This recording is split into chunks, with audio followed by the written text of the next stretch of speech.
दुनिया के रफेल हैं, मिराज हैं, एयरफोर्स है, नेवी है, लेकिन ये जो 2.5 युद्ध में यादा युद्ध है, ये भारत राष्ट्र के अंदर गद्दारों द्वारा लड़ा जा रहा है। ये टुकड़े टुकड़े गैंग द्वारा लड़ा जा रहा है, ये शाहीन बाग पे लड़ा जा रहा है, ये अलग अलग शक्लों में है। ये आपके कॉलेजेस में मिलेगा, ये एंटरटेनमेंट में मिलेगा, ये इतिहास में मिलेगा। इस युद्ध से लड़ने के लिए भारत राष्ट्र के हर नागरिक को लड़ना है। इसके लिए राफेल की जरूरत नहीं पड़ेगी, इसके लिए सेना की जरूरत नहीं पड़ेगी। और ये युद्ध आज भारत के सामने एक बड़ी चुनौती बन के खड़ा हुआ है। आज के युवा को चाहिए कि आप किसी पार्टी को वोट दें, आपका कोई विचार हो, यह मेरे लिए कतई महत्वपूर्ण नहीं है। मेरे लिए महत्वपूर्ण यह है कि आप अपने राष्ट्र को बचाने के लिए, अपनी संस्कृति को बचाने के लिए, अपनी पहचान को बचाने के लिए क्या कर रहे हैं।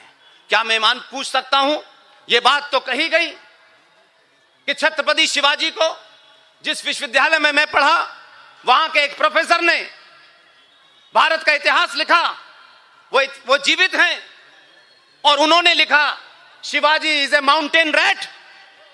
मेरा सवाल यह है कि ये सब बातें कहना मन से अच्छी लगता है, लेकिन अगर आपका यह यकीन है और कन्विक्शन है कि यह गलत है, तो यह बदला गया कि नहीं बदला गया, या इसके बदले जाने के लिए भी कोई नई सरकार आएगी क्या? आपके पास समय कम है, बहुत कार्य करने हैं सरकारों को। जो लोग राष्ट्र से प्रेम करते हैं वो इतनी शक्ति पैदा करें कि सरकारें ये पूछें कि अब हमें अगला काम कौन सा करना है। इसलिए सरकार बदलने से पहले समाज का बदलना जरूरी है। मैं मानता हूं कि 2014 और 2019 ऐसे ही नहीं पैदा हुआ है, पहले समाज बदला तब सत्ता बदली है। इसलिए इस सत्ता को, जो यहां हो या दिल्ली में हो या देश के कहीं भी हो, आपको एक पॉजिटिव एजिटेशन करना है, आपको एक सकारात्मक आंदोलन करना है। इस देश में संसद से बनाए हुए कानून के खिलाफ लोग बैठ जाते हैं, इस देश में सुप्रीम कोर्ट द्वारा पास किए हुए किसी आदेश के खिलाफ बैठ जाते हैं। लेकिन मैं ये पूछना चाहता हूं, क्या भारत राष्ट्र का युवा सब कुछ सरकार करेगी इसी इंतजार में बैठा है? नहीं, सब कुछ सरकार नहीं कर सकती। मेरी आपसे एक गुजारिश है, ये काम आप करें और इसका रिजल्ट देखें कि आज भी भारत के संविधान में 20 झूठ बोले गए हैं, 20 ऐसी धाराएं डाली गई हैं जो झूठ और फरेब से भरी पड़ी हैं। क्या आप उस पर चिंतन मनन नहीं कर सकते? ऐसे ही एक धारा थी 333, 333, 1950 में संविधान बना, और 333 नाम की यह धारा क्या है यह पूछा नहीं किसी ने। हम लगातार पिछले 50 साल से बच्चों को यह पढ़ाते हैं कि भारत की लोकसभा में 545 सदस्य हैं, 543 पे चुनाव होता है, लेकिन 2 लोग जो है राष्ट्रपति द्वारा नॉमिनेट किए जाते हैं। कभी इसके बारे में पूछा नहीं ये कौन लोग हैं, कहां से आए थे, किस लिए किए जाते हैं। लेकिन मुझे खुशी है, मैं इसलिए बार बार कहता हूं, मंचों से ईमानदारी से बोलिए। आज का समाज सच सुनना चाहता है, झूठ सुनना नहीं चाहता। यही वजह है कि 2 साल पहले नासिक के अंदर इस मुद्दे को उठाया गया कि आखिर ये 333 नाम की धारा किस काम की है और क्यों डाली गई है। तब पता चला कि भारत जब यहां पे तथाकथित तौर पे आजाद हुआ, क्योंकि आजादी का कोई डॉक्यूमेंट भारत के आर्काइव में नहीं है, ना लंदन की लाइब्रेरी में है। ये भारत 1947 को ट्रांसफर ऑफ पावर हुई थी, आजादी नहीं मिली थी। लेकिन आप सोचिए कि वो ताकतें जिसे आप कहते हैं ये ब्रिटिश शासन था, मैं कहता हूं उस नैरेटिव को बदलिए। ये मुगलों का शासन नहीं था, ये इस्लामिक आतंकियों का शासन था, ये ईसाइयों की सरकार थी। आप उसे ब्रिटिश कह करके असली नैरेटिव से बदलने की कोशिश करते हैं। वो यहां से जाने लगे, जो ब्रिटिशर भारत में रह गए, जिनकी भारतीय महिलाओं से शादी हुई और वो यहीं उनकी संतानें उत्पन्न हुई, उन भारतीय महिलाओं से उन अंग्रेजों की उत्पन्न होने वाली संतानों को एंग्लो इंडियन कहा गया। मैंने सवाल किया नासिक के अंदर कि भारत में कितने एंग्लो इंडियन हैं जिनके लिए 1950 से आपने 2 सीटें रिजर्व कर दी हैं। उसका असर यह हुआ कि जब आप जोर से बोलते हैं, बिना किसी लालच के बोलते हैं, और आपका किरदार पब्लिक में है, वही पर्सनल होता है, तो आपको याद होगा आज से 6 महीने पहले भारत की पार्लियामेंट में भारत के कानून मंत्री ने इस पे बयान दिया और बयान में यह कहा कि पूरे भारत में जो 2 सीटें राष्ट्रपति नॉमिनेट करते हैं एंग्लो इंडियन के लिए, इनकी टोटल जनसंख्या भारत में 262 है। मात्र 262 लोगों के लिए 2 सीटें राष्ट्रपति नॉमिनेट करते हैं। भाई अंग्रेज चले गए, जो यहां रह गए थे उनसे उत्पन्न होने वाली संतानों का भी अब कोई वंश नहीं मिलता, लेकिन ये किस खुशी में 2 सीटें दी जाती हैं। भारत में हजारों समाज ऐसे हैं जिनकी गिनती लाखों में है, उनके रिप्रेजेंटेशन के लिए इन सीटों को बांट दिया जाए। लिहाजा इतिहास को पढ़िए, अपने सरोकारों को जानिए। मैं मानता हूं कि आप देखें कि संविधान को लेकर के बहुत चिंता है। आप एक आंदोलन करें, पूरे देश में करें, किसी सरकार के खिलाफ नहीं होगा, क्योंकि आप राष्ट्र के हित में यह आंदोलन करेंगे। मैं मानता हूं कि सरकारें जो होती हैं उनको भी समाज का डर होता है, सरकारें भी जानती हैं कि समाज क्या चाहता है। और आपने इस एक्सपेरिमेंट को 2014 में देखा और 2019 में देखा, और यही दबाव था कि सरकारों को लग गया कि हमको चुन के जिन्होंने भेजा है वो सड़कें बनाने के लिए नहीं भेजा है, पार्क बनाने के लिए नहीं भेजा है। इस बार उनको समझ में आ गया कि हमें चुन के जिन्होंने भेजा है राष्ट्र निर्माण के लिए भेजा है, इस राष्ट्र के सामने जो खतरे हैं उनको खत्म करने के लिए भेजा है। और आप ही का दबाव था कि सरकार, दिल्ली में बैठी हुई सरकार को इस बात का एहसास था कि 2019 में उसको 283 से 303 सीटें क्यों दी हैं इन सनातनी हिंदुओं ने।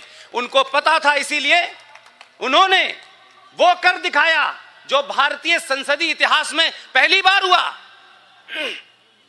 इसलिए मैं कहता हूं कि आप ऐसे लोगों को चुनें जो आपकी आकांक्षाओं को, आपके मुद्दों को, इस राष्ट्र के बचाने वाले मुद्दों को पास करने के लिए वो अपना सारा दिमाग लगाएं। धारा 370 हटी, 35A हटा। आप जानते हैं, ये बात मैं सार्वजनिक मंच से इसलिए कह रहा हूं कि आपको इस बात का खुशी होना चाहिए कि जब आप पिछले 70 सालों से सरकारें चुनते थे तो कोई ब्राह्मण के नाम पे चुनता था कि 2 मंत्री हो जाएं, 2 ठाकुर हो जाएं, 2 दलित हो जाएं, कुछ यादव आ जाएं। आपने आज तक सनातनी हिंदू होकर के वोट दिया ही नहीं था, इसलिए वही सरकारें बनी। और जब आप 2014 में बदले, 2019 में बदले, तो सत्ता में बैठने वालों को पता चल गया ना ये यादव का वोट है, ना ब्राह्मण का है, ना ठाकुर का है, ये सनातनी हिंदू का वोट है। इसलिए बता रहा हूं मैं, आपकी सामूहिक शक्ति का प्रदर्शन बताता हूं मैं, आपकी सामूहिक शक्ति का असर बताता हूं मैं कि दिल्ली के अंदर जब धारा 370 हटाई जा रही थी तो बड़े सारे लोगों ने कहा कि इनका तो बहुमत नहीं है राज्यसभा में, तो बिना बहुमत के कैसे हट सकते हैं। लेकिन संसदीय प्रणाली में पहली बार एक बिल को राज्यसभा में ही लाया। इसलिए मैंने कहा बहादुरों को चुनिए, कायरों को मत चुनिए। और जब आप बहादुरों को चुनते हैं तो वो बहादुर जानता है कि उसके पीछे 100 करोड़ सनातनी हिंदू खड़ा हुआ है, इसलिए वो लफ्फाजी नहीं करता, सेकुलरिज्म की परिभाषा नहीं बताता, सेकुलरिज्म की मुलम्मागिरी नहीं करता, और बोलने से पहले ये नहीं कहता यहां कुछ ऐसे लोग बैठे हैं, वहां कुछ ऐसे लोग बैठे हैं, इसका ध्यान रखिए, उसका ध्यान रखिए। ये राजनीतिक लोगों का मुखौटा होगा, पुष्पेन का नहीं है। मैं इसलिए नहीं आया हूं, उमेश जी जानते हैं, उमेश जी जानते हैं, और पूरे देश में जो भी लोग मुझे समझते हैं उनको पता है, कितनी भी कड़वी बात होगी, कोई बैठा हो, शब्द वही निकलेगा। आपको अच्छा लगे बहुत अच्छी बात, नहीं अच्छा लगे खुदा हाफिज, कोई दिक्कत नहीं है। मुझे किसी का वोट नहीं चाहिए, मुझे किसी का समर्थन नहीं चाहिए। आपने जब चुना तो आपको अंदाजा होगा इस बात का कि 370 का बिल राज्यसभा में आया, और राज्यसभा में जिस सरकार का बहुमत ही नहीं था वहीं पास पहले हुआ। पूरा देश स्तब्ध है, ये कौन सी कलाकारी है। उसने भी इस संविधान की तमाम धाराओं का मान्यताओं परंपराओं का, संसदीय प्रणाली का सदुपयोग किया। और क्योंकि आपका दबाव था, इसलिए उसने कहा कि कुछ भी हो जाए, इसी व्यवस्था में से मैं उन लोगों को, जिन लोगों ने मुझे चुन के भेजा है, मैं उनको ये बिल पास करके दिखाऊंगा। 2014 में आपने एक को भेजा था, उसने बड़ा समझाया छोटे भाई का पजामा बड़े भाई का कुर्ता पहनने वालों को। उसने कहा मेरी बात मान लो, बहुत समझाया कि सब कुछ संविधान से चलेगा, संविधान से ऊपर कोई नहीं होगा, और जिसने भी संविधान से ऊपर होने की कोशिश की फिर वो ऊपर ही जाएगा। लेकिन ये नहीं माने, क्योंकि उनकी 70 सालों में आदत डाली गई है कि हम भीड़ तंत्र से इस देश की सत्ता को डरा देंगे, इस देश की पुलिस को डरा देंगे, इस देश की सेना को डरा देंगे। लेकिन 2019 में आपने उससे खतरनाक को भेजा। और जब ये बात आप करते हैं, इसका साइकोलॉजिकल मैसेज क्या गया, उनको समझ में आ गया कि ये सनातनी समाज जो हर एक से तारीफ की उम्मीद करता है, चाहता है कि हर एक के सामने हम पॉलिटिकली करेक्ट रहें। आपने पहली बार भारत के इतिहास में पॉलिटिकली इनकरेक्ट होना शुरू कर दिया। उसका नतीजा यह निकला कि राज्यसभा में जिस दिन बिल आया तो बिल में वोट डाला गए, बहुत सारे लोगों को समझ में नहीं आया। अपोजिशन का लीडर पीछे मुड़ मुड़ के देख रहा था, कहां गए वो लोग। बहुत देर ढूंढा, उसे पता ही नहीं चला कि लोग कहां गए। और वहां भारतीय जनता पार्टी और उनके जितने भी सदस्य थे वो पूरी गिनती में मौजूद थे। बिल पास हो गया। बिल पास होने के बाद शाम तक किसी को यह समझ में नहीं आया कि राज्यसभा में बीजेपी का बहुमत नहीं था, फिर यह बिल राज्यसभा में कैसे पास हो गया। आपने जिस आदमी को भेजा है, भजन कीर्तन करने के लिए नहीं भेजा।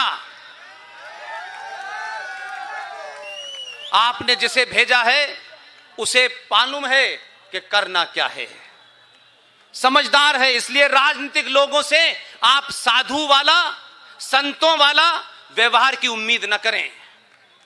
यह अलग समाज है। साधु संत राजनीति में जा रहे हैं और राजनीति के खिलाड़ियों से हम कहते हैं तुम्हें संत होना चाहिए। नहीं, राजनीति में चाणक्य जैसा आदमी होना चाहिए, जिसे पता हो क्या करना है। सावरकर जैसी सोच का होना चाहिए, छत्रपति शिवाजी महाराज की सोच का होना चाहिए। उस शख्स ने क्या किया कि 1 महीने पहले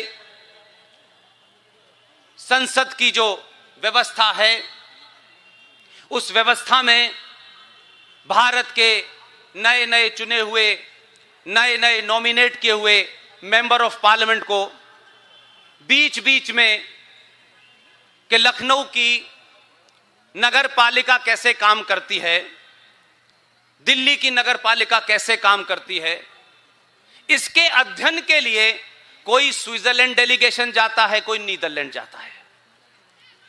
2 महीने पहले उसने डेलीगेशन की घोषणा कर दी और कहा कि आप लोगों को नीदरलैंड जाना है, वहां पानी कैसे डिस्ट्रीब्यूट होता है इसकी आप स्टडी करके आए। वो भी नए नए थे। उन्होंने फौरन कहा हम जाने को तैयार हैं। और ये एक परंपरा है, ऐसे डेलीगेशन जाते रहते हैं। उसमें किसी साहब ने पूछा कि आखिर क्या बात है कि इस डेलीगेशन में कोई बीजेपी का नहीं है। तो किसी ने कहा कि मोदी जी का मंत्र है सबका साथ सबका विकास। और आप